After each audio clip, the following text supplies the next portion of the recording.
Hey, what's up? Welcome back to E39 Source. This is Ryan Schultz and my 2000 M5.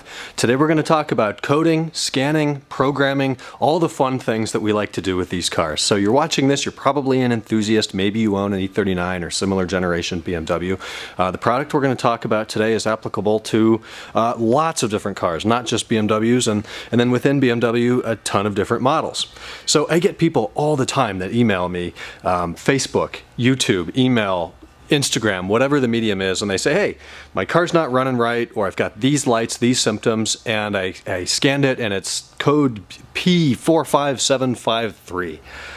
That is worthless. I call them P codes. You know, the good thing about them is you can go to Walmart, you can go to AutoZone, you can pick up a scanner that's really easy to use. You plug it in and it gives you that code. But that's a really generic code. I mean, I've looked up some of these and they'll just say like engine temperature. Okay, temperature of what? Is it too high? Is it too low? Is it implausible? What does that mean? It gives you a really basic idea of what part of the car to look at. Maybe a headlight or an ignition coil or a body module, but that's about it. Now, on the other end of the spectrum, you have applications like INPA, PASoft, DIS. You have all these hardcore pieces of software that are fantastic. If you're in a shop like this, you're on the lift, maybe you're doing an Alpha N tune, you're on a dyno, something like that. Those are very advanced. Some of those, you know, they have crazy functionality, but they're difficult to use. A lot of them have to be translated to English from German, and it requires plugging in a huge computer and all these cables and connections, and you know, that's great for that. But what about the happy medium? What about I'm on a road trip, I'm 3 states away, the car just went into limp mode, the lights came on, I want to know what's up. Well, until now, I generally have been recommending that people use the Peak tool by Peak Research, and it's a tool that's no longer available. You can find them in the used marketplace, but at this point, you know, the tool is kind of the age of the car, and it was cutting edge 20 years ago, just like these cars were. Still usable today, still functional, but not what I'm going to take in the glove box on a long road trip. It's 2019, and we can do a lot better now, and the product I'm going to talk about today is Carly. It's been out for a little bit. This is kind of, I think, what I'm going to call version 2 of their product. It looks a little bit different, a little bit sleeker than their first revision, and it comes in this nifty little box. And I've already used it a couple times, so let's take it off and get the grease off of it. And here we are. It's about half the size of the old unit. As you can see, it is just a OBD2 onboard Diagnostics 2 little dongle. And this one isn't BMW specific. You used to have to buy the right one for your car. I think this will work on several. And then the app is going to be smart enough to figure out what you're plugged into and load up the right software and settings and preferences and whatnot. But that's it. Now for BMW, if you've got a 2001 Plus car, you're ready to go. This is ready to plug in right under the dashboard into your OBD2 port. Then you can download the app, set up your account, and connect, and you're ready to start scanning, diagnosing, resetting, coding different modules, whatever you're looking to do with it, and we'll get into that in this video here in a little bit. If you're like me and you've got a 2000 or, you know, maybe an older one yet, you need one of these. This is your normal adapter that goes from your under the hood big round diagnostics port to OBD2. You can also get away with bridging a couple of pins. I don't remember exactly which ones under the hood. I'm not going to talk about that. I'm just going to use the adapter. It's very easy to use. We'll open up the hood of my M5, and over here is that diagnostics port. I'm sure that if you guys have this, you know where it is and have probably used it before. If you've got a newer car, just ignore this and plug yours in under the dashboard by your left foot. But it's got a little pin in there, so it only fits one way, and there we go. We push that into place, we'll get that out of the heat of the engine bay, and we already have some LEDs illuminating here for us, indicating that power is on. Now, of course, to get full functionality out of this, we're going to need to have the key in position 2. That means all the lights are on, the needles move, the fuel level, or the fuel gauge moves, and the coolant temp moves, unless you're stone cold. And then we can do a couple measures in the car here, so we don't kill the battery over the next 20 minutes I'm filming this video. We'll turn off the radio, we'll turn the HVAC down, we'll turn off that, and the radar detector. Okay, so I know things are going to sound a little bit different now. We're on my iPhone 11 Pro using that microphone, which is just probably nowhere near as good as the T5i. So I apologize for that. But anyways, I figure it's a lot better to do the screen recording here in iOS on my phone. compared to just trying to film the phone with a camera. That just seems like a mess. So I've isolated the Carly app here onto its own section of the home screen. We're going to keep things clean. Obviously, this works in Google Play Store, whatever they're calling their App Store equivalent these days as well. It's compatible with both platforms here. So we're going to go ahead and launch the iPhone version. It opens up, and then we kind of are greeted by the home screen. This is where we can put different cars in. This is my BMW 5 Series 2000 gasoline E39, and then the only other one I have enrolled is the 2006 E60, and it actually says that there at the bottom. And we can look down here, and these are the main functions of the application here, these orange 6 different blurbs. But to me, there's kind of about 3 main highlights that I'm going to talk about here in the application, and that's going to be perform diagnostics. We can look through all the different modules, scan them, see what the codes are. Thing number 2 will be customize your car. This is where we can figure out what modules Carly can communicate with on the car. It'll download the file of the settings and preferences. And then in plain English with easy toggles, it'll show us what we can do with descriptions. And then thing number 3 will be some real-time data and some OBD readiness down there at the bottom that we'll talk about towards the end. And before we get into any of that, we actually need to make the connection to the car. So we'll come down here in the center, we'll click on connect. And this is what you used to have to do manually. You'd have to go into settings and turn on your Bluetooth or Wi-Fi and then go make the connection manually.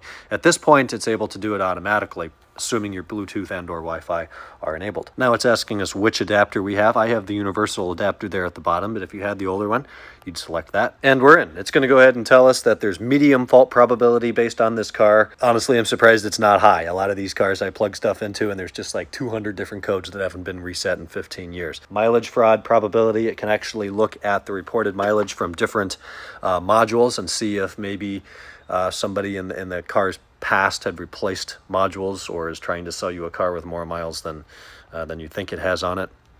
It'll give you a little tip for what things that you can code and then additional features. I don't really read this stuff. I go back to the main menu. But let's go ahead and start with Perform Diagnostics. We'll tap that. And now here's a list of everything that it can look for. Not necessarily everything that it will be able to communicate with. These cars are 20 years old. This whole generation of BMWs, the E39, the E38, the E46, the E53, the E83, all of these cars, this Carly product will work with, but not as in-depth as it will on your newer cars. Even the next generation, the E90, the E60, the E65. And then, of course, your newest cars, your F10, your F30, your G30, all of those, probably better functionality even yet. The modules are just newer. There's more information stored in there. But this does work quite well, considering the car is approaching 20 years old. So I'm going to leave everything checked for the sake of this video. But if you know that the problem's in the engine, you could go ahead and just select none, tap engine, and not waste time trying to scan 35 other modules that may or may not be there. But as I said, I'm going to select all. And then there in the bottom right, we're just going to go ahead and click Start to Diagnose. On this screen, it'll show us the number of modules that it has asked for codes, the number that have replied, and then the number of codes that it's found. So not all 36 modules will reply. That's just the nature of the way it is. Let's say the F10 5 Series has 60 modules, maybe only 35 of those reply. Some of these modules are very basic and aren't capable of storing codes or having programmed values, at least with this software. So we'll go ahead and give this another minute or two, and I'll be back with you shortly. So there at the end, it was able to get responses from 15 of 36 different modules and pull 3 different fault codes. So we'll click OK. Things here in green means there's no faults found. That would be the ECU. It's not able to read the ABS module, unfortunately. No airbag codes, no instrument cluster codes. Now we do have one in the light and rain control. I can tell you what that is right now. I put an LCM 3B in this car a couple of weeks ago in that one E39 source video, and I have yet to fit the light sensor, or the rain light sensor rather, in the windshield. So it's just giving me a code telling me it's not there. And it looks like the other 2 are here in audio navigation and communication. So we can kind of get a generic value right here that says it's an EPROM checksum, does not match a program value, PL line short circuit to ground. We do get hex values. If we click on the little I for more information next to that, we get lots more information. Now these are kind of codes that are there on pretty much every E39. They don't mean anything. They don't indicate any sort of a problem. Your more common codes, your misfires, fuel tank pressure if you forgot to put the gas cap back on before starting the car, those things are going to be in more plain English and a little bit easier to read. This is kind of giving me EPROM checksum error just sounds ridiculous, but they all have that, and I don't have any other problems with this car, so I can't show you what those codes look like, but you can imagine. So that's what this would look like. Let's say we want to reset those codes. We can come in here, tap it, see the I turned into a check mark. Now we can come down to the other two faults, tap, tap, there they are, those are checked. We'll come back again. We have 3 of 3 selected for clearing. We can click on Start Clearing, and it's going to go ahead and take a couple of seconds here and wipe those codes out. If your check engine light was on for whatever codes that you've just reset, cycle your key and the check engine light will be off. I think it goes without saying, but I'm going to have to say it. This doesn't fix your car. Resetting the light doesn't make the problem go away. If you have bad spark plugs, they need to be changed. If you have a light bulb that's out, it needs to be changed. You can't just turn the lights off. This is an application that helps you identify and diagnose problems and fix them by resetting the light afterward. Otherwise, a dealer can charge you $50, $100, $200 to do what we just did in a matter of seconds. So that's diagnostics. Let's go to customize your car now. We're going to hit check coding possibilities at the bottom. That's going to go through and determine which modules it can communicate with and pull down a preference list file and make changes to. And on the E39, it finds 2. On your newer cars, it might find 5, it might find 8, it might find 10. These newer cars have a lot more modules and a lot more options when it comes to programming. But here we are. The 2 we can communicate with will be the general module and the light control module. So we'll go into the general module first. We tap that, we get 2 options. We can either read the module out, which means it's going to go in there and download the files that the module is holding regarding its preferences and let us change that, or we could restore. Every time you do a read out, it downloads the file and it backs it up. So if you screw it up somehow by changing too many settings and the car feels broken, you can just restore the old file. But we're going to go ahead and read out. This doesn't take very long here at all. It lets us know that the backup has been successfully created. We tap OK, and boom. Here we are. This is my favorite part of this application. I remember years ago sitting looking at NCS Expert and NCS Dummy, and everything was just a foreign language to me. I consider myself tech savvy, but my God, you need a computer programming degree to even begin to understand and use those applications. Now, I will say this, they do have the upper hand. There's ultimately more options in NCS than there is in here, but for 95%, 99.9% of what you want to do, everything's here with a simple on-off switch next to it. So there's your anti-theft alarm system. On. If we tap on, it shows us at the bottom, it gives us a little description of what that setting does that we're playing with. So if the title isn't descriptive enough, then you get that little blurb at the bottom. Optical confirmation, that means your signals flash when you lock and unlock the car. If yours don't do that, you can turn that on and off right here. Audible confirmation would be your beep and your beep beep for locking and unlocking the car. I'm not going to go through all of these because there's a ton, but here's everything with a simple on-off next to it and the little checkbox. If we wanted to, say, have my doors lock at 8 miles per hour instead of 10, I could click that, and then down at the bottom, code now. It would take 5 seconds, upload that new value, and the car's changed. I don't want to make that change though, so I'll put it back. But here is everything. You can go through it, read it, tap what's already selected, just so you can read the little description. But that's inside the GM5. For the E39, let's also take a look here inside lights. We will read out the LSZ. It's the LCM, essentially. It's going to look at it. The backup's been created. We hit OK. There's not as many options in here, but something like follow me home lights. So let's say you pull into your driveway at night. It's dark. Turn your car off. Pull your bright stalk on the left of the steering column towards you. That's going to turn your headlights on and give you either 0, 40, 90, 150, or 240 seconds of headlight light so you can walk up your front porch and enter your home in brightness. So you could change that value here. Then you can even change what lights you want to come on when you do that. So I have the low beams on, I don't have the brake lights on, I don't have the high beams on. Dashboard lights are on, number plate lights are on. You can make whatever changes you want. Then your voltage monitoring would be your checks. If you had a consistent check high beams every time you start your car, but they work, you should probably replace your bulbs anyways. But you could also come in here and just turn that off, and now it won't complain about that anymore. And that's coding. As I said before, new cars will have many, many, many more options. You can unlock hidden features. You can do things that only cars in Europe do. It's very cool. Next up, I am going to take a look inside the check a used car. Let's pretend that my M5 is a used car and I'm a prospective buyer. So we can come in here and then I'll click start your car check. Now we've got 3 modules that are reporting the VIN. So up top, we'll look at those data points. There's the instrument cluster, the light module, and the general module, and they're all reporting the same VIN, which is a good sign that the car hasn't been pieced back together. We'll come back again, look at data points for mileages. It's going to show us how many kilometers the car is being used, how many are on it in general, you know, kind of the basics. All of these modules have the mileage written to them, or many of the modules have mileage written to them, and they're not always the same. You'd think that they would be, being electronic and digital. It just doesn't work that way. If there's more than about a 5 or 7% discrepancy, then maybe there has been some tampering or some foul play. Anything less than that's just normal. And then down here at the bottom, you get other data. We tap that, and we can actually see the build dates from the light module and the general module. And this is accurate. My general module is completely original to this car. My car was manufactured in February of 2000, and it looks like that general module was manufactured the second week, mid-January of the year 2000. Now my light module, as I stated before, was replaced with an LCM 3B, and it looks like that module was made the 43rd week of 2001. So I can see that from within the Carly app. Back on the main screen, let's go ahead and go into OBD features, and we're going to look at OBD live values.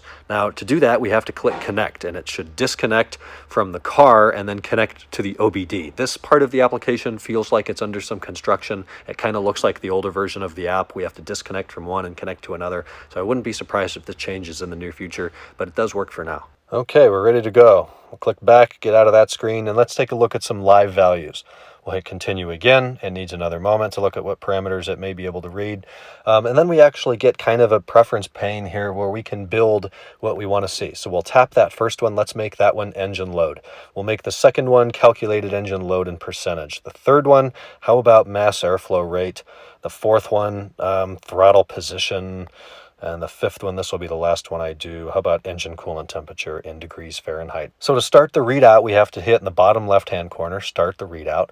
And we're not going to see a whole lot right now without the engine running. So I'm going to go ahead and press the clutch, turn the key, and we'll see all of this come to life in real time with our RPMs, the calculated load at idle, mass airflow rate in grams per second, throttle position, I'm not touching it right now, and there's that engine coolant at 143.6 degrees Fahrenheit.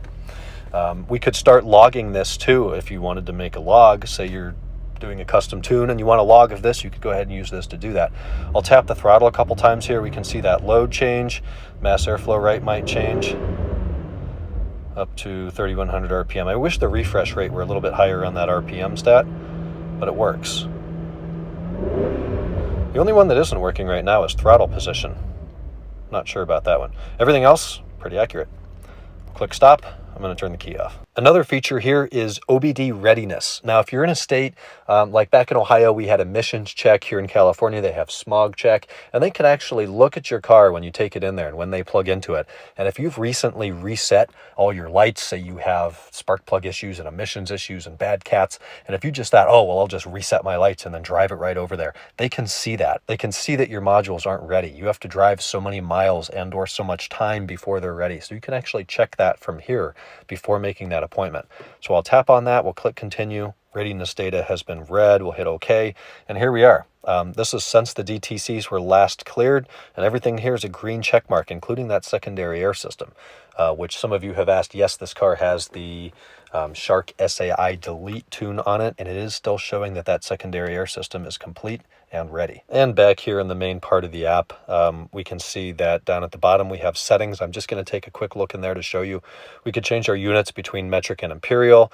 My connection speed, connection depth, and connection method is set to fast, enhanced, and fast. It just seems to work well for me like that. Expert mode, I have not played with that, but I imagine it turns off some of the warnings and makes things a little bit more streamlined. So if you become very comfortable in the app, it'll probably just speed things up. When you're all done inside the app, go ahead and click connect on the main screen down there in the bottom center. They'll give you two options: stay connected or disconnect. Hit disconnect, unplug, turn your key off, and you should be set. The E60 has many more options inside of the coding possibilities, especially navigation and electronics.